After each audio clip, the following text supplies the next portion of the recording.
లక్ష్మి గుడికి వెళ్లి మొక్కుకుంటూ ఉంటుంది. అప్పుడే పూజారి గారు వచ్చి మా ఇతర పేరు మీద అర్చన చేయాలి అని చెప్పడంతో బిహారీ గారి పేరు మీద అని లక్ష్మి చెప్తుంది. ఇంకా పూజారి గారు లోపలికి వెళ్లి అర్చన చేసి బయటకి హారతి తీసుకుని వస్తారు.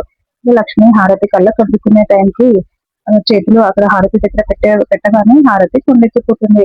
ఇంకా దాంతో లక్ష్మి చాలా టెన్షన్ పడుతూ ఉంటుంది. ఇంకా పూజారి గారు కూడా ఏంటమ్మా ఈ అపశకునం, మీ వాళ్ళకి ఏదో జరగబోతుంది, జాగ్రత్తగా ఉండండమ్మా అని చెప్పడంతో ఇంకా లక్ష్మి చాలా టెన్షన్ పడుతూ అంటే అందుకమ్మా విహారి గారికి ఏదైనా ప్రమాదం తలపెట్టనుందా, నేను అంత చేస్తే అందుకమ్మ ఊరికే ఊరుకుంటుందా, బిహారీ గారిని ఏం చేస్తుందో ఏమో, ఇప్పుడే వెళ్ళి బిహారీ గారిని కాపాడుకోవాలి అని అనుకుంటూ రోడ్డు మీద పరిగెత్తుకుంటూ వాళ్ళకి చెప్పులు కూడా లేకుండా అలా పరిగెత్తుకుంటూ వెళ్తూ ఉంటుంది. మరోవైపు బిహారీ కార్ లో ఏదో వెళ్తూ ఉంటాడు.